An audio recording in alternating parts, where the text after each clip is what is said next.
up in the top left position, playing as the teal Zerg. Oh, sorry, it's the pink Zerg. Take it back. Pink Zerg player from My Insanity. It is DaNa. And his opponent down in the bottom right from Team Evil Geniuses, the blue Zerg player. It's Jaedong. Now, for anyone just joining us, DaNa is 1-0 up against Jaedong. Jaedong apparently has a 91% win rate in ZvZ. And DaNa's just like, you know what? I don't care. Let's knock that down a bit. My Insanity's here. We've been training with Stardust, you know, the last winner of DreamHack. Always good times. Now, as it's currently standing, both players droning, so no cheesy shenanigans at the moment. And if this continues, we could be getting into another slightly longer game. Very exciting stuff going on at the moment. The spawning pool is coming down for both players simultaneously. Very refined builds from each of them.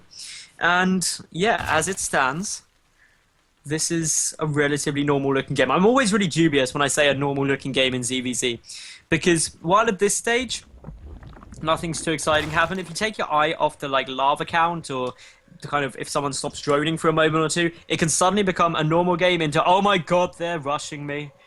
And when that happens is always pretty scary. But all in all, as things stand, we can see, but yeah, hatcheries coming down on both sides. Things still looking normal. I like normal. I'm not going to lie. Normal time in the early game makes me pretty happy, because it means the mid game is going to be good. We get to see some more potential muta on muta action, and I did actually want to touch on that a little bit, purely because muta on muta hasn't been as common recently, due to the fact that the Spore Crawlers now deal so much damage to Mutalisks, and you can go for Hydras out quickly and go for some counter aggression while defending early Mutaflocks. However, the reason that last game the muta on muta became viable is because the Zergling Baneling phase continued on for longer than normal, and because of that, both players was able to get that down quite quickly, get into a relatively good spot, and just get down their spires. But neither player scouted the other person's spire.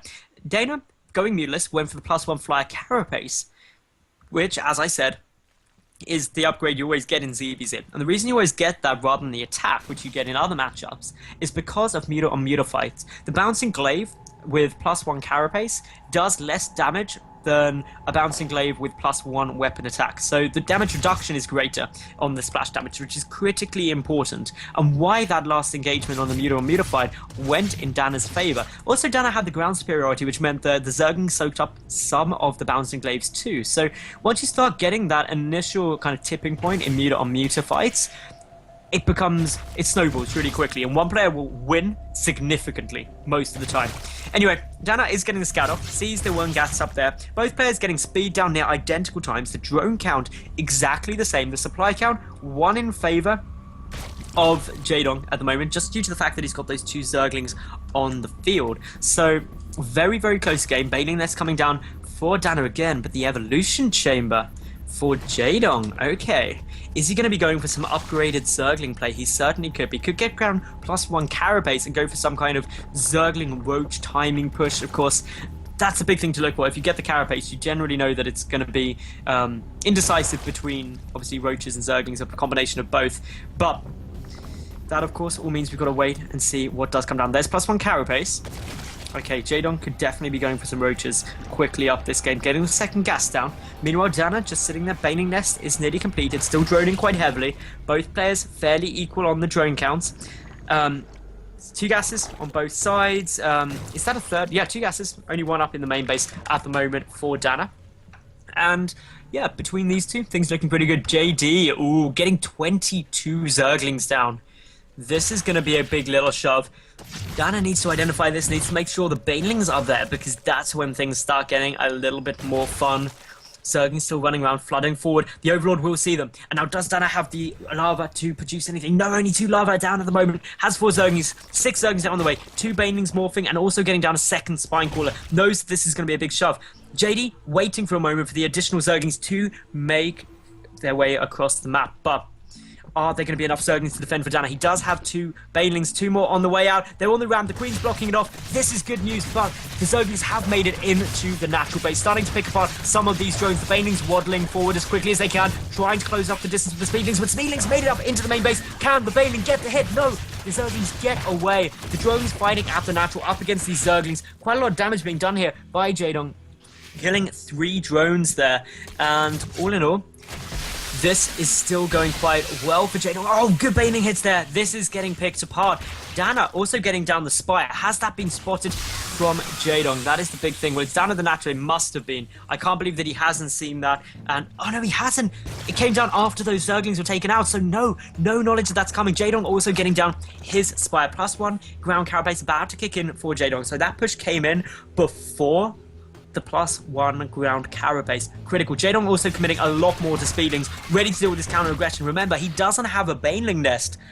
And with no Baneling nest, that simply means that the Zerglings and Banelings from DaNa are always going to trade a lot better if he gets some Banelings of his own out. 3rd base coming down from DaNa. JD about to take his 3rd base as well. We're getting back into that same position we saw in game number 1. Are we going to see this Muta action again? Will JD get down the +1 carapace this game for the Mutalisks? My goodness, I hope he does, because if he doesn't, it's going to be a bit of a problem. Just as we saw last game, it makes such a difference. Some Zergling engagements at the watchtower there. DaNa's still trying to secure up that 3rd base quite happily. JD's is on its way to a little bit behind. The Spire out a few seconds earlier for DaNa, but less gas in the bank. Can only afford 6 Mutalisks, or 5 with the +1.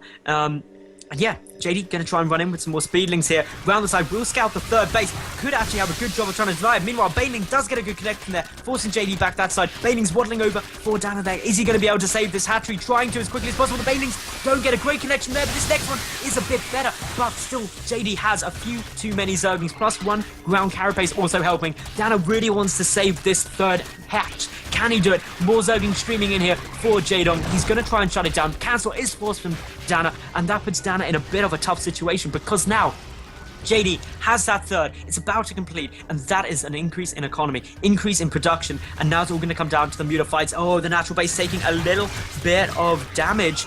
And is this going to keep up? We can see the JD trying to fall back, trying to deal with these Mutalisks. More Queens need to get pumped out. Spore Callers potentially. JD does have a small advantage in the Mutaflop count, but in terms of the air carapace upgrade, it's identical. That means the ground battle is also going to be critically important. If the Muta counts are similar and the upgrades are similar, whoever wins on the ground will win the air fight, because the bouncing glaives will get soaked up by some of those Zerglings. In comes now JD's Mutalisk, forcing DaNa back at the moment. DaNa also losing an Overlord just as a few pops, so doesn't get supply blocked, although was for a fraction of a second. DaNa running some more Zerglings all around the map. The Mutalisks have been pushed back for JD, so he has no knowledge that this is coming in at the moment.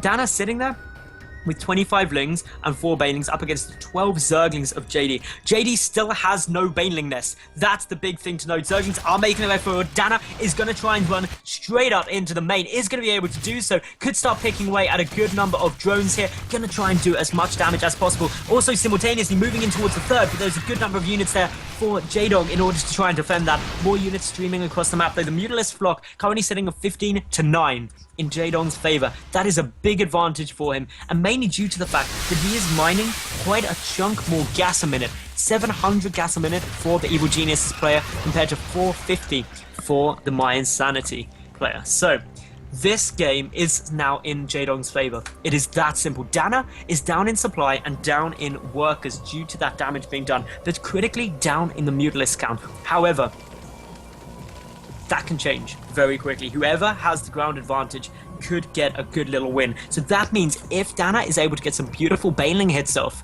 against Jaedong's only Zergling force, things can suddenly go the other way. But Jaedong, he's not going to want to risk that. Running in with a Mutalisk, or flying in, should I say, to the main base. Going to start trying to pick off these Queens and the drones. The Queen gets vaporized. No Spore Callers down here. This is a catastrophic amount of damage. The Mutalisk count for Jaedong, significantly high. 24-15 is going to start engaging here. Picks off those Mutalisks incredibly quickly, focusing them down one at a time. The splash damage is pretty huge. This is not looking good for the My Insanity player. Jaedong massively ahead, and GG from DaNa, even calling him Gosu, and I would have to agree with